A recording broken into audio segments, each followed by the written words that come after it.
So, welcome everybody to this evening with Eva Ryder on Reclaiming the Soul, Jung, Alchemy, and the Hermetic Tree of Life. What could be more important?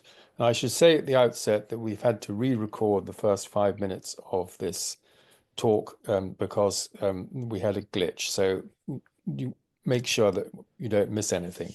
So, we're asking the question this evening, how does the Kabbalah offer guidance to how consciousness is expressed through the interflow of cosmos, psyche, and matter? And Eva, our speaker, has a very broad interdisciplinary background and trained with Marion Woodman, who's a seminal figure in the whole Jungian movement. And she engages the imaginal and symbolic as a container in her work with dreams, astrology, and alchemy. And her degrees include a degree in Renaissance history and transitional nature of consciousness. And she's worked on a number of different areas, integrating dream work, astrology, tarot, fairy tales, myth, poetry, music, and movement. And so this is a comprehensive approach to the topic. And on that note, I will hand over to Eva. Hello, everyone. Can I share screen? Can I begin there? Yes, indeed. Excuse me, I need to find the screen here. Okay. Can you see my screen? Yes, we can. Okay, excellent. So I'm going to go back for, I hope. This is actually the second slide. So this was the first slide, and I introduced it with the three triangles being up here, the supernal triangle, coming out of the Ein Sof, the limitless light. Behind that is the limitless, and behind that, the nothing. We were talking about that. So this triangle, and then we descended through these spheres, which are planets, and also the elements, and into the chakra system if we back into it subjectively. And when we descend, we looked at how when we come into this philosophical triangle, that it is a direct reflection, the opposite of that which is in the divine. And then moving downward further, we come into the astral realm, which is the imaginal realm, which incorporates imagination and thought. And of course, we will spend some time talking about the foundation, which is Yesod, the moon, reflecting the sun, and the sun behind the sun, and of course, down here, the earth. So that's the beautiful image here by Jake Badley on geometry. He is a contemporary painter in the Netherlands who incorporates a lot of Jung and esoteric into his beautiful work, and the feminine. And then Jung's quote, which I will repeat lest we lost it: the great problem of our time is that we don't understand what is happening to the world. We are confronted with the darkness of our soul. We have no dominance, communally shared archetypes anymore. They are in the future. Our hitherto believed values decay accordingly. And our only certainty is that the new world will be something different from what we were used to. We stand on the threshold of a new spiritual epoch, and from the depths of our own psychic life, new spiritual forms will be born. From Interviews and Encounters, C.G. Jung speaking, Princeton University Press, and again from Dr. Jung: if only a worldwide consciousness could arise that all division and fission are due to the splitting of opposites in the psyche, then we should know where to begin.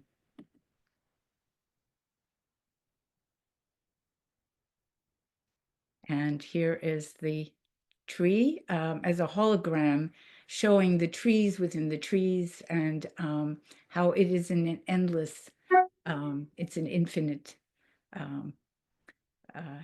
archetype, really. Here's a map again of the tree. It's the same, but what is added in this one is we can see this sphere, which is really not one of the Sephira. It is Doth. It's Datt, T, however it's spelled, because these are Hebrew, and it's grayed out because it sits behind the tree. But it is the gnosis. It relates to the knowledge that we receive when we open. The gnosis that we allows us to be able to experience. And if you were to back into the tree, uh, this would be in the throat chakra area. Yes. So I'm going to go through the tree a little bit here and a little bit again, so we have more. So this is related, we can say, to the planet Neptune. It's the receiving the light. Then we go across to, this is the Great Whirling, is one name. Then we pop across over here to Hokmah, which is the Great Father, and to Bina, the Great Mother. And she is black. She is the creator and destroyer of form. So this is called the Pillar of Severity, one side of the tree. And opposite it, on the masculine side, if we're looking at it objectively, it is the Pillar of Mercy. And that always is interesting that the masculine is a pillar of mercy, whereas the feminine is the pillar of severity. And again, it is because Bina, the Great Mother, is the creator and destroyer of form, and she is linked to the planet Saturn. Saturn is also here, like when we're looking at tarot, it is the first place that we encounter the shadow. So it is our first initiation in encountering the shadow. Um, Begins when we actually go up the tree, which is called the serpent path. We'll be looking at it, which takes us in between these wonderful lights that are cosmological. But from Bina, we fall through the abyss, so to speak, into this world of duality. Because outside, here we are beyond duality. Here we fall into the world of duality, and everything becomes color, bursts into color. So here, which is mercy itself, and on this side, this would be related to Hesed, which is Jupiter here, and opposite is Mars. The red sphere is Mars, and that would be uh, whatever Mars is severity, and it's creating separation, which is necessary alchemically. If we don't separate, then there's nowhere for us to reflect, to come back together again. We come down into the middle pillar here, which is soul self, and this is the golden light of the Christ or Buddha consciousness, and it's the center of everything. The tree can actually fold up into a square. And then we come across here to Venus, which is Netzach in Hebrew, and is imagination, imaginal, and then to Mercury, right opposite it, which again is Quicksilver. Well, I'll come back to that, is Quicksilver, but it is thought. And then we come down to this realm, which on one level of the tree can be our ego, but it's the imaginal realm. It's the place of the loon, it's the moon. So it's lunar, so it's receiving the entire tree. And then we descend into this pendant. So I will be getting over into this a little more, of course. But one last thing. So this would be, if this is Neptune, then if we pop across here, we have Uranus, Saturn. This is Pluto, the way I see it, because it's the abyss. And then across here to Jupiter, Mars, Sun, the Sun, Venus, Mercury, Moon, and at last to Earth, to matter. So this is a beautiful depiction by Jofra Boschart, who is clearly both a tarot reader and a tarot artist and a Kabbalist, very, very connected to the feminine. And this is a depiction of the tree, just to take a moment. You can see here the Great Mother that we are looking at, the black sphere, and across from her, we can see the Great Father, and how there'll be more of these. Mercury on the left side, of course, this is Pegasus, and on the right side, we have Venus. So this is what we were just looking at. And then we have the entire tree here with the old wise woman sitting within the cave of the tree, and the arrow pointing up and through these spheres. So this is a pictorial picture of what we're entering, Unio Mystica. And again, from Jung, and there'll be lots of these, wholeness is not achieved by cutting off a portion of one's being, but by integration of the contraries. So I am using this as a mediator. The triangle gives us the tension of opposites. So we can see this polarity here, and we can see that to move through that impossible tension, if we can hold the tension of opposites, we can arrive sometimes through our surrender to the synthesis or a higher state. So we go from thesis, antithesis, and Hegel's term to the synthesis, which is a point of transformation. And that three, of course, is also in fairy tales. So this is my little overview of where we're going, although I've already touched some of this. The Tree of Life is an archetype itself. For our time, the living Hermetic Kabbalah serves as a map to a deep understanding of Jung's alchemical psychology. The Tree of Life offers a multi-dimensional views into the above and below, involution and evolution, inner and outer, shadow, anima and animus, and the self, as well as linking the liminal psychoid realms, which are also called the subtle body, between the worlds of cosmos, psyche, and matter. But really, it's cosmos, psyche, and imaginal, and then matter. And the cosmological is the divine.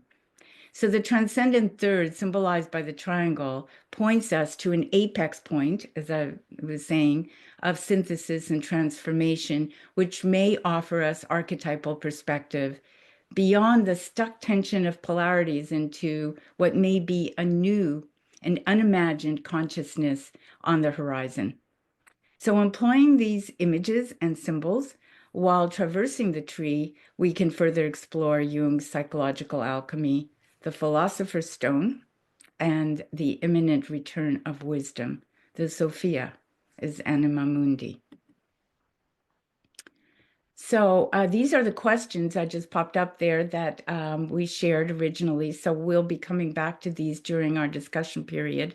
But just as to, again, we're going to be looking at the three triangles and linking cosmos, psyche, and soul, psyche, soul being one, interchangeable, to matter, body, and earth, also one, and the dance between the tension of opposites, and using this as a map to look at the epoch-changing times which we are currently navigating. So how does the Kabbalah offer guidance to how consciousness is expressed through the interflow of cosmos, psyche, and matter?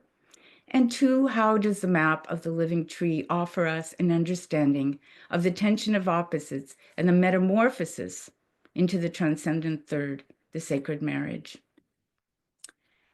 This particular image may be familiar to some of you. Of course, it's from the 17th century. And this is up here, the Yod-He Vav-He, the name of God, which relates to the fire, air, earth, and water. Again, repeats in the quaternity. And not to get too into it, but you can see here that on the cosmological level, we have depicted the signs of the zodiac. And as we come further down in the middle of the tree, depicted in the middle world, oops, we have the planets themselves, and it is called the arbor vitae, the living tree. And there's much more to this, of course, but it takes us down to connecting to the earth. Now, I wanted to just point here, you can see the triangles. They're always there. And this is the peacock's tail, which is the pavokavonis, which is when everything kind of becomes more and more distilled in alchemy. Now, I just touched on that, but we won't be getting into too much detail on this because this time. So back to Dr. Jung. The alchemists saw the union of opposites under the symbol of the tree, and it is therefore not surprising that the unconscious of present-day man, who no longer feels at home in his world and can base his existence neither on the past that is no more, nor on the future that is yet to be, should hark back to the symbol of the cosmic tree rooted in this world and growing up to heaven, the tree that is also man. In the history of symbols, this tree is described as the way of life itself, a growing into that which eternally is and does not change, which springs from the union of opposites and by its eternal presence also makes that union possible. It seems as if it were only through an experience, and that's the gnosis, the numinosity here, of symbolic reality that man, vainly seeking his own existence, can make a philosophy out of it and can find his way back to a world in which he is no longer a stranger. That feels very pertinent to the moment we're here. So this image is one of Robert Flood. Again, I mean, here we have the tree itself, an alchemical symbol, and how similar it is. It relates back to this energy that the tree also, the movement of the spiral is related very much both to Kundalini and to DNA. So the tree of life is an archetype as a blueprint for the underlying patterns of the universe. It's a system of correspondences for the alchemical journey of psyche from spirit into matter and back again in a descending and ascending pattern. Thus, it is a precise map describing the relationship between a vertical movement of energy from above to below that links macrocosm and microcosm, and the horizontal opposing poles of positive and negative, dark and light, we could say, masculine and feminine, force and form, yang and yin, and so on. And here we have a depiction of the lightning path from the top down. Now, remember that if you are looking at the tree from the top down, it's a spiral journey. If you're looking at it from the bottom up on the serpent path, it's also a spiral journey. So, but from the top down, the energy goes, it's called the lightning flash, and it moves back and forth, and it's very sudden, it's electrical. Kind of energy. And I find that sometimes when we're working with the tree and meditating on it objectively, we can experience that lightning awakening awareness. Climbing on the serpent path, which is what is used with the major arcana and tarot, whereas the minor arcana is on the spheres itself, but that's for another time. It is more of this karmic journey where we're moving back and forth and going through the serpent path, trying to evolve. So this is, yeah, emanation and evolution, involution and evolution.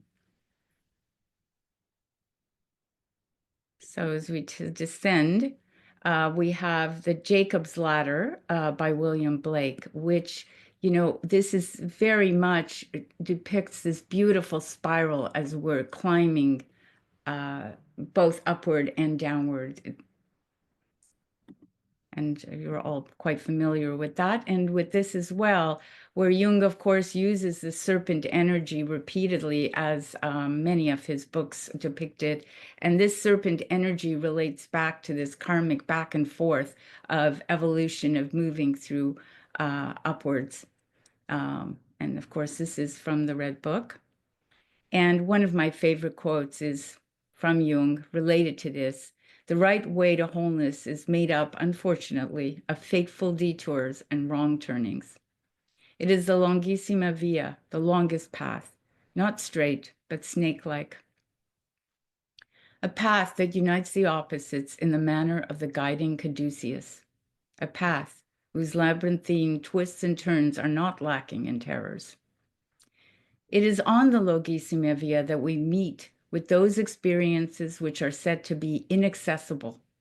Their inaccessibility really consists in the fact that they cost us an enormous amount of effort. They demand the very thing we most fear, namely the wholeness, which we talk about so glibly and which lends itself to endless theorizing, though in actual life we give it the widest berth. And this relates, of course, to that shadow, how difficult it is to self-reflect, to own that our own shadow. So I'm trying to move this down. Okay, the union of these opposites depicts the transcendent third, which Jung called the transcendent function. This transcendence arises from a marriage of the opposites of the sun and the moon, and their offspring, which we'll be touching apart, is the divine child, Mercurius, Hermes, as filius philosophorum, or the lapis. And in Jung's words, if the mediatory product remains intact, it forms the raw material for a process not of dissolution, but of construction, in which thesis and antithesis both play their part. In this way, it becomes a new content that governs the whole attitude, putting an end to the division and forcing the energy of the opposites into a common channel. And I think that's, we were talking about that previously. It thus forms the middle ground on which the opposites can be united, but at a third level. So, as Jung indicates on a psychological level, the symbol of the triangle describes how the ego, in encountering its unintegrated shadow, dissolves and reconstitutes itself as something more spacious to receive the expanded light of spirit. Jung thus provides us with a psychological language based on symbol, image, and metaphor, often through dreams, to bridge the worlds of the unconscious and consciousness. And this from Marie-Louise von Franz. If we can stay with the tension of opposites long enough, sustain it, be true to it, we can sometimes become vessels within which the divine opposites come together and give birth to a new reality, and where we are now. And this is a little depiction. It's a map. Now, because I use the Kabbalah, it's upside down to what Edinger's map was. So you'll see the inner world is on top and the outer underneath, but you can reverse it. Anima and animus, of course, is up here in this archetypal world. The shadow is, of course, everywhere. It's the collective and personal shadow. And the self is the center of Tiferet, which is the soul. It is called beauty. It is a mediator, and we embodied as humans are mediating between spirit and matter, and ego being, of course, the container, the personal container that is receiving, when it gets large enough, when it breaks down and cracks, it can receive the higher and more expanded view of being able to eventually live from soul, which is self. So that's just one. And then the structure of the tree, which I think we've been through, but I'll go further into it here. The tree offers us a scaffolding on which to imagine our creative journey to individuation. Embedded into the structure of the tree of life are three inherent triangles. These three link four worlds: the archetypal, the supernal, the psychological or philosophical, and the imaginal or astral triangle. From this lower astral triangle hangs that pendant, which represents the fourth world, that of matter, the root of manifestation. This is Malkut, the kingdom. So we're going from to the kingdom from the crown. The framework of the tree serves as a comprehensive meditative tool. The original spark, or yod, is expressed through alchemical processes. Of these, there are seven emanations or planets known to the ancients.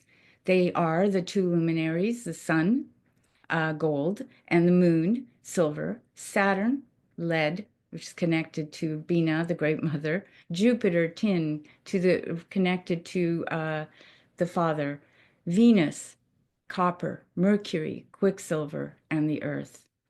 Earth completes the quaternity, which is comprised of original, water, fire, water, air, and earth. the horizontal and vertical axes of the cross anchoring the opposites in time and space, dividing them into the 4 equal parts that designate the quaternity. So that's a basic structure, and now you'll see it depicted, which might help considerably. And here we see a really, it's a beautiful depiction of the tree. I use this one a lot because on this one you can see the infinite light, which is the Ein Sof Or, where the light comes from. Behind it, the limitless all, the Ein Sof, which is, and behind that is the void, the Ein, where there is nothing. And from that, the light emerges. And as a spark of light in here in this Neptunian Keter place, uh, it it coagulates and becomes a very dense yod, the spark of light. And then it will withdraw itself backward in order to then emanate outward into these jewels of light, which we could see as Indra's net, which represent the planets, the elements, and the chakra system if you back into it. And so we have here depicted Uranus, wisdom, understanding, Bina. And it's interesting, the wisdom and understanding, which are the Sophia, are really one, because when you're up here in the third triangle, there's you can see that it's white, gray, and black. So it's out of time and space here. And there's no color. And in this realm, being outside of time and space, it's the archetypal world, but the archetype of that which will manifest once we cross the abyss, which is knowledge or the gnosis. And we receive the light, and then we split into the duality of time and space, and everything becomes color. Here, of course, we have the primary colors. And then as we get closer to Earth, we can see that they begin to mix together. The red and the yellow become orange in Mercury, and in the blue and the yellow become green in Venus.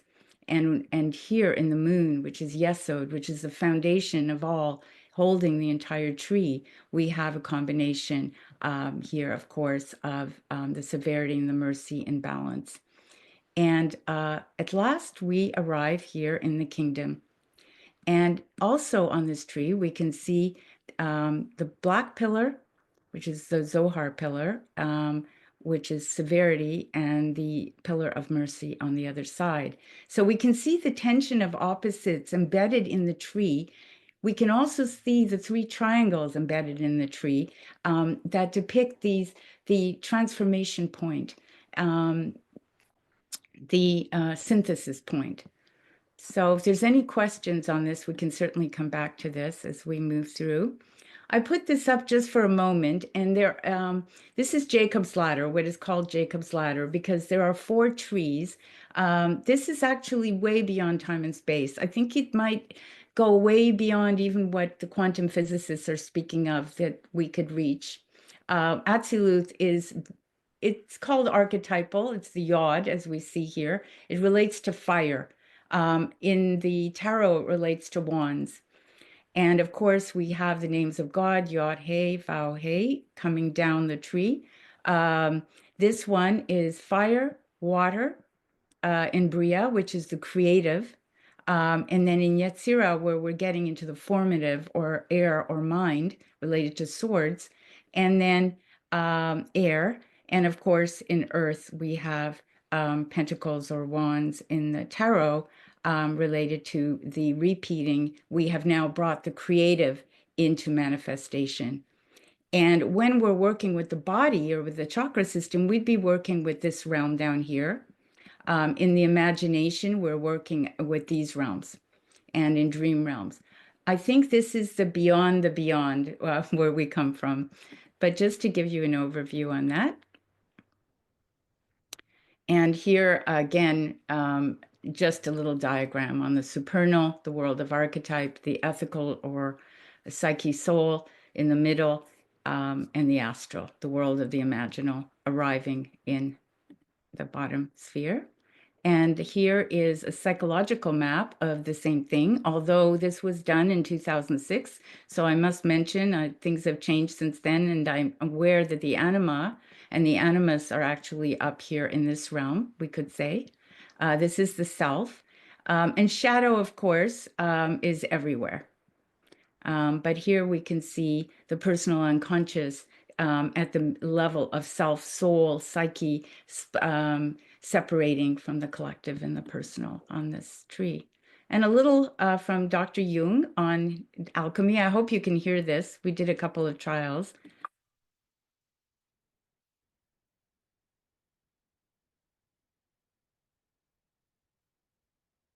We're always looking for something in between, something that linked that remote past with the present moment.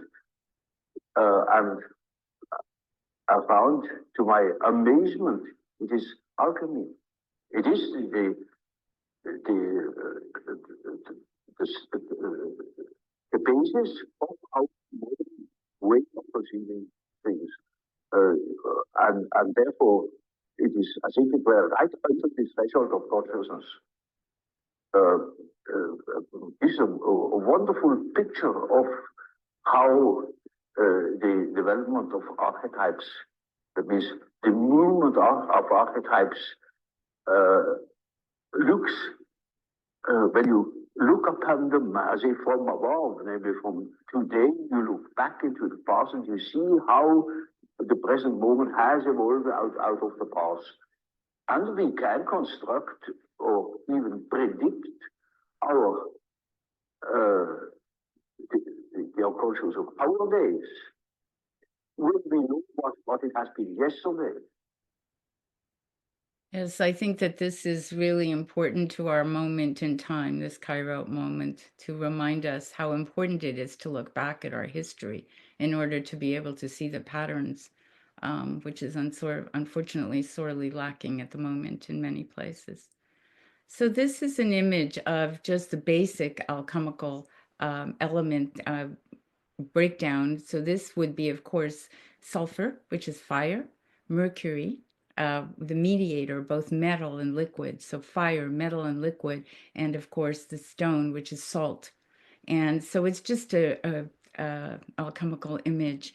And of course, Mercurius is always the one that is the transformer, and in a sense moves through us. And I'll be talking about his role as quintessence, the pure essence, because he is both liquid and metal, so is able to link the fire, the original fire spark, with salt, which is the earth. And of course, we have the moon and the sun, fire and the dew, and the alchemist with his compass in this image. So back to Dr. Jung, and of course his stone in Bollingen, the center of which is Mercury, the very center, and some of the other planets depicted. The union of opposites in the stone is possible only when the adept has become one within one him herself. The unity of the stone is the equivalent of individuation, by which we are made one. We would say that the stone is a projection of the unified self. This formulation is psychologically correct. It does not, however, take sufficient account of the fact that the stone is a transcendent unity. We must therefore emphasize that though the self can become a symbolic content of consciousness, it is, as a supraordinate totality, necessarily transcendent as well. So again, I mean, this is from Ion. Here we are, Ion, referring, of course, to the age of Aquarius, which I believe we have entered because it does rule the technology and the internet, which we are on. We're connected together in this extraordinary, from all the different places where we are meeting all in the same moment, which it's very Aquarian at this moment. As above, so below. And of course, here is an image of the alchemist using his compass to square the circle. Squaring the circle, I think, means bringing spirit, the circle, infinite, into matter, the square, through the work of this triangle. And because the triangle, of course, is linking the above and below, and the tension of opposites, and brings, of course, this is impossible on a physical plane, but in our imaginal realm, we can look at how the alchemists were struggling to bring lead into gold to transform it. So here is the Alpha and the Omega, the beginning and the end, the circle, the symbol, of course, also for infinity. And what we were just referring to, again, spirit, soul as mediator, and matter, body, earth. This is another Jofra Boss chart, which I love. And one of the first things I want to point out is what we were just looking at is right here on the left side at the bottom of the Great Mother of Bina, who is connected to the moon. She's holding her vessel,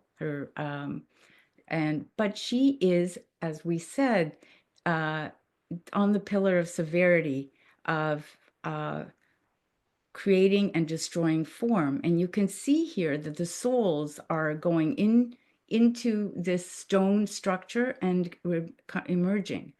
And you have here the sphere and the tetrahedron, and of course the cube, referring to it's the structure that she represents. But opposite the structure is the great father of the sun. And so here we see nature and we see the natural creativity. And Mercurius, of course, as mediator with the sun in the center of his heart, as above, so below, with the caduceus, the dance of the masculine and feminine, the yin and the yang running through, reaching up to the divine, to the crown, and of course back down, but at his feet is the lunar and the feminine reaching back. She is pointing towards earth with the rivers behind her.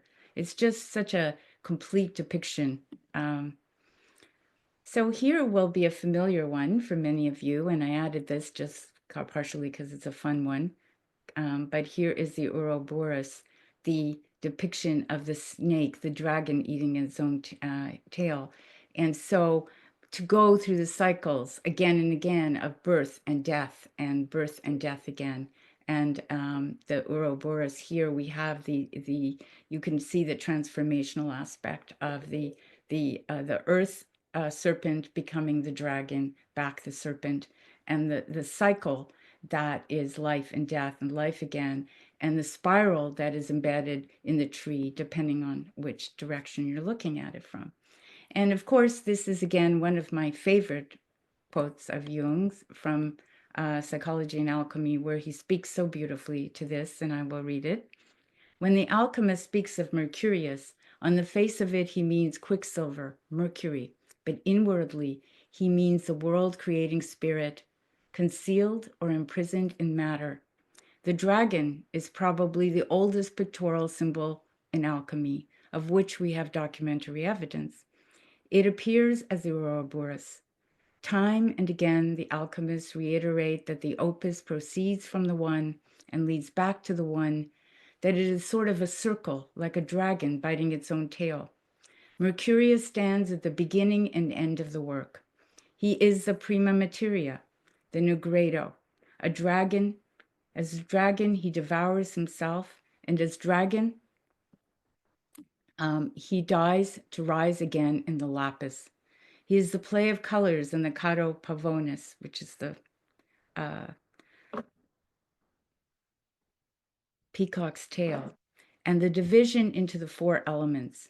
He is the hermaphrodite that was in the beginning, that splits into the classical brother-sister duality and is reunited in the Kuniuktio to appear once again at the end in the radiant form of the lumen novum, the stone.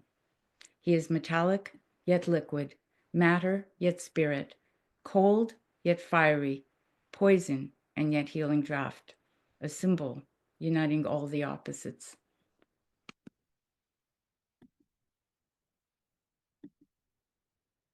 So here is, of course, a statue of Hermes Mercurius holding his caduceus and pointing to the as above below, his winged wings on his hat and on his helmet and his feet, And of course, he is the messenger who can move between the worlds, and also the trickster god, as many of us know, among his other names, very much a trickster. But he's also a wind god and is a counterpart of the Egyptian Thoth, who makes the souls to breathe, are the forerunners of the alchemical Mercurius in his aerial aspect. The texts often use the terms pneuma and spiritus in the original concrete sense of air and motion. He is the stone uplifted by the wind. And I thought that was a beautiful way to describe this quintessence we hold. And as Jung set forth in this remarkable kaleidoscope, which was back above from Psychology and Alchemy, Mercurius is the mysterious essence involved in all transformational processes on all four planes: spirit, mind, imagination, and matter. It would be impossible to grasp the numinosity of the god, who is known as Thoth Hermes Mercurius, through the intellect. He can only be known through the gnosis, the experience of being beckoned by the god. So that's the numinosity that we're speaking of here. And again, from Dr. Jung, there can hardly be any doubt that not a few of those seekers that had the dawning knowledge that the secret nature of the stone was man's own self. This self was evidently never thought of as an entity identical with ego. And for this reason, it was described as a hidden nature dwelling in inanimate matter, as a spirit, daimon, or fiery spark, the quintessence. And I've developed this over the years. It may speak to some of you. I mean, I'd love to get feedback on it, but seeing the tension of opposites as the two sides of the triangle on this flat plane, and the third as the transcendent third. Within these three, there is embedded the magical fourth, the quaternity embedded in the three, I think is so fascinating, because I think the Jung played quite a bit with this idea of the three and the four, the quaternity and the three, because three being this process of transformation. But an interesting thing to contemplate. So here, the world's on the tree. We could say cosmos, psyche, imaginal. Perhaps this is better said the divine on one level.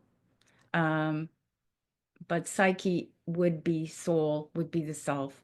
And then the imaginal realm, where also the realm of dreams and visions. And in the world of gnosis, it's referred to the pleroma, which is the divine, the cosmos, and chaos, which we're familiar with right at this time. And this, of course, very familiar, and which really also refers to this psychoid realm, the subtle body.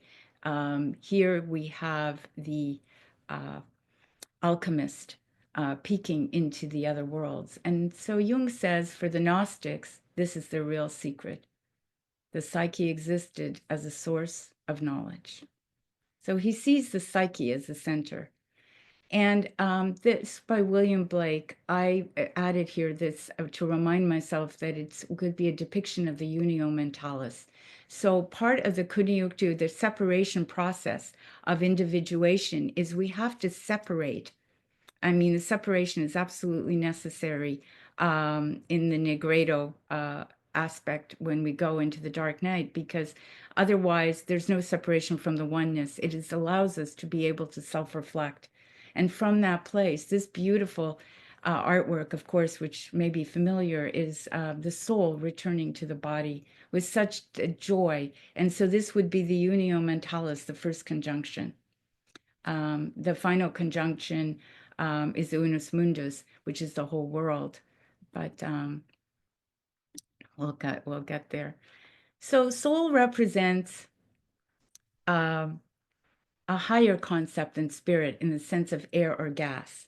And as a subtle body or breath, soul, it means something non-material and finer than mere air. Its essential characteristic is to animate and be animated. Mercurius is often designated as anima. So here we have again that energy of this quintessence. To go further into the quintessence from Paracelsus here, man is a microcosm, a little world, because he is an extract from all the stars and planets of the whole firmament, from the earth and the elements, and so he is their quintessence. And the quintessence is this, depicted by this triangle. And again, here from von Franz in Alchemy, she speaks to the process of so the fire has to change into water and water into earth. And then the whole thing has to be lived through an ethical problem, as an ethical problem psychologically. The Kunioktio refers to the living spirit and spiritualization of the body, making the body incorporeal and the spirit concrete, bringing the opposites together in yet another way. In practice, that would mean the end of the split between body and spirit. So again, referring to this unio mentalis returning.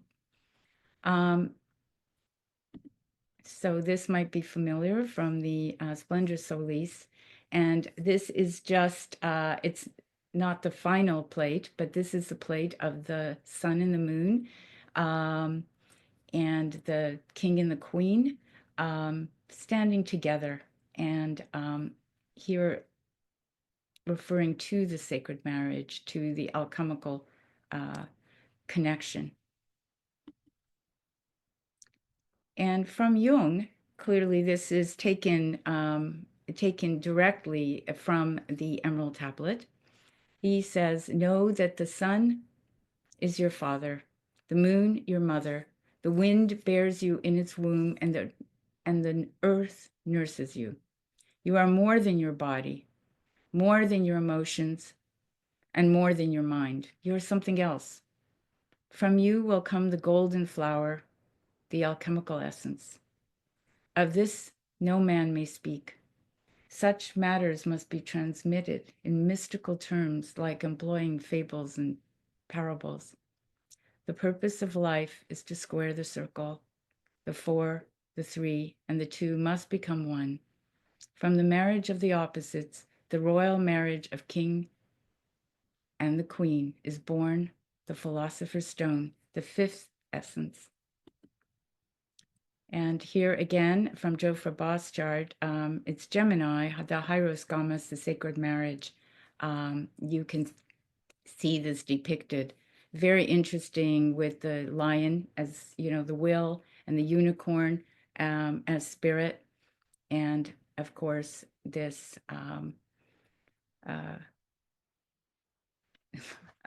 a creature who is the intellect holding the world. And we here see the Caduceus. I mean, Jofra Bostard's work definitely brings in the alchemical and the Kabbalistic and all of it. And we can see here the joining of the masculine, the feminine, the sacred marriage.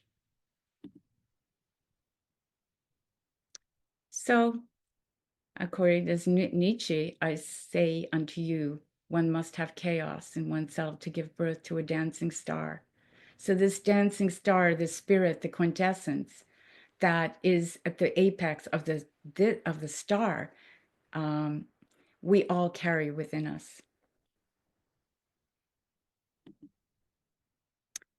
And coming to the end, this piece of backing into the tree, which is a whole other program that I'm in the process of working with, and relates back also to our work with Marion Woodman, because so much of our work was about the subtle body, about bringing dreams and visions, and bringing that which exists in that in-between world into the body and embodying soul. And so the Adam Kadmon, the microcosmic human, is the anthropos. And this is the little world that Paracelsus is speaking of. So if we back into the tree, everything on the tree that we were looking at objectively becomes subjective, and it becomes a chakra system, and we can meditate and move with it within our body and work with these energies, remembering that the movement, of course, this is the three, as we said, on top on the archetypal level, down through Doth, which is that gnosis, the receiving that the Kabbalah is, and the back and forth. We can see it moves 4, 5, 6, 7, 8, 9, and the relationship, and on the middle pillar here to 10 to the feet. So we can actually embody the tree this way. So from Marion, we have, for me, the subtle body within my physical body is the receiver that can receive the transcendent experience of the divine. And another Jofra Boss chart, he's been with me a lot this thing. You can see the feminine holding and receiving the light, and the whirling on her, beautiful because she's connected to Venus, which she was well aware of. The green is Venus, holding that first swirling and linking the above and below as she's standing on the earth. Such a magnificent depiction. And drawing to a close here with Marion, whether we like it or not, one of our tasks on this earth is to work with the opposites through different levels of consciousness until body, soul, and spirit resonate together. Initiation rites experienced at the appropriate times in our lives burn off what is no longer relevant, opening our eyes to new possibilities of our own uniqueness. They tear off the protective veils of illusion until at last we are strong enough to stand in our own truth. Again, beautiful image by Jake Badley. And this was the prayer from T.S. Eliot that I'm going to end with too at the end. This is Marion's prayer that all of us who worked with her are always, it's always within us. So it is so appropriate, I feel, for our moment in time. I said to my soul, be still and wait without hope, for hope would be hope for the wrong thing. Wait without love, for love would be love of the wrong thing. There is yet faith, but the faith and the love and the hope are all in the waiting. And wait without thought, for you are not ready for thought. So the darkness shall be the light, and the stillness the dancing.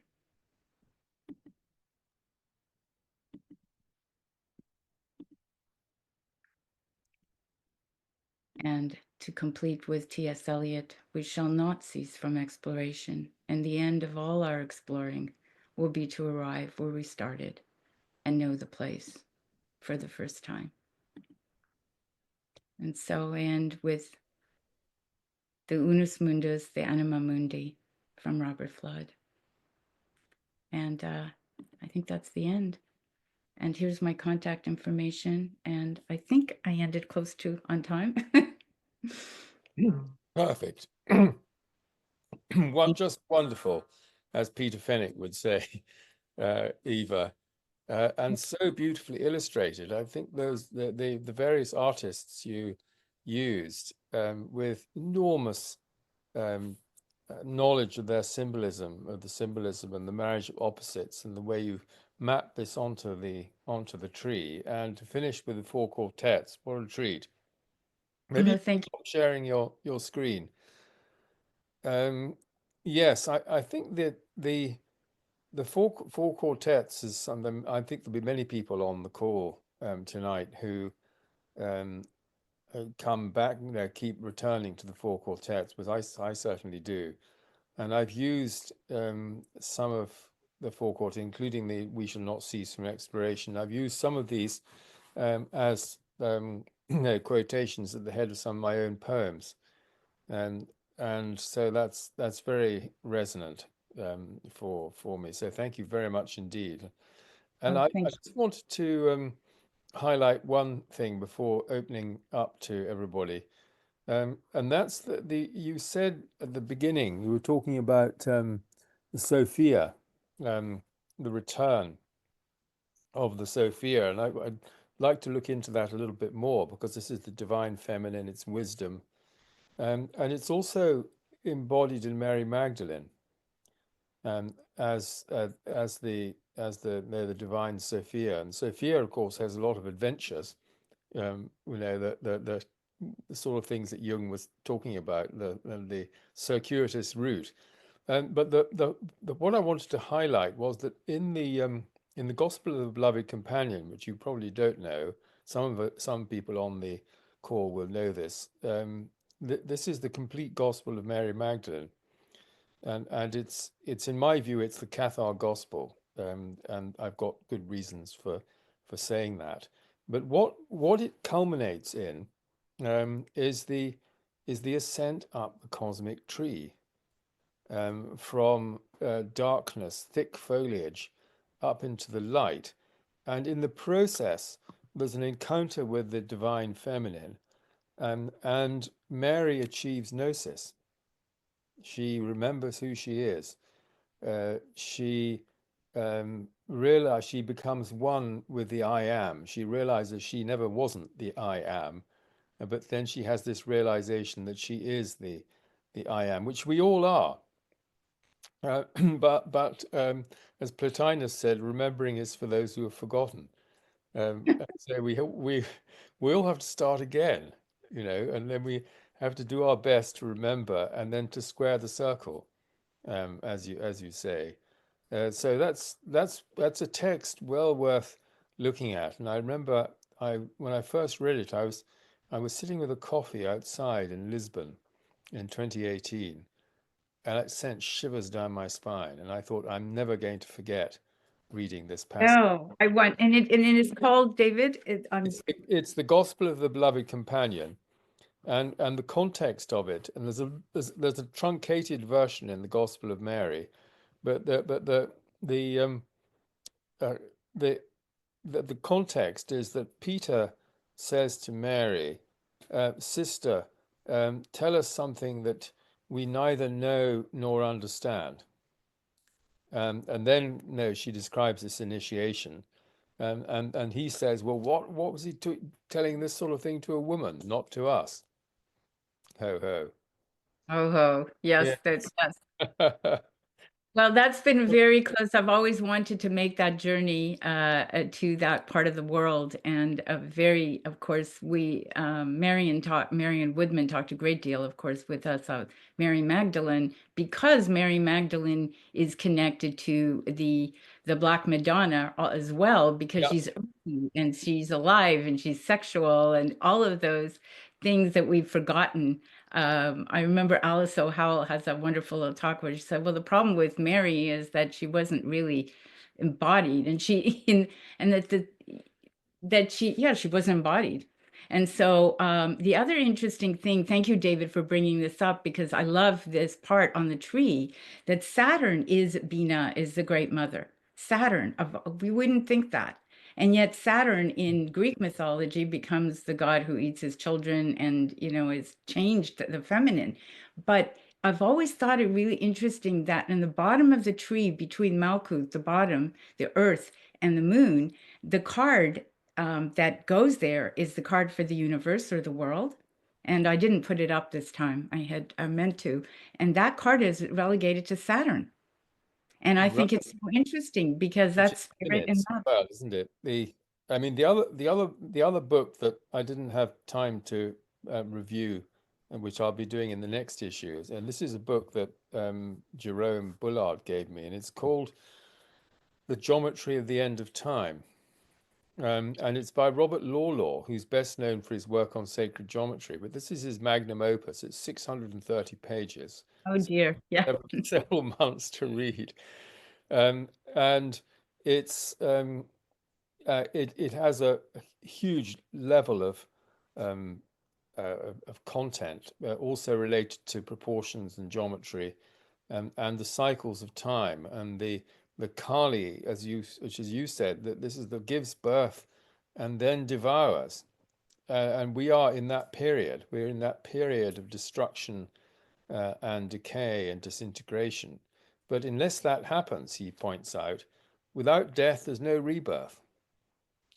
And so this is the sort of systemic process that the whole world is seems to be going through at the moment. And this, Yes, absolutely. I mean, I'm going to definitely look this up because the geometry is extraordinary. But you know, yes, Pluto entered Aquarius. By the way, happy new moon to everyone. The new moon yes, this well, that's morning. very auspicious. So it's very auspicious. We have a new moon in Aquarius, appropriately, and right now, and it's past the point right now. Pluto, as we know, is in Aquarius. Uranus is going to be moving into Gemini. So we're moving deeper and deeper into this age of Aquarius, where we're linked on this realm technologically, but we also have to be very cautious because we have to be very cautious to remember. I was listening to Michael Mead talk about this the other day, the horizontal, our connection with community on the ground, with the earth, with nature. That becomes more important now than ever. Totally. And I'm doing a book briefing with Richard Saitovich about this Oh, book here, which is called Your Stone Age Brain in the Screen Age. that's a wonderful title. Distraction and sensory overload. And there's some new material, new research in this, which is really absolutely extraordinary. And every parent should get a digest of this. In fact, we all should.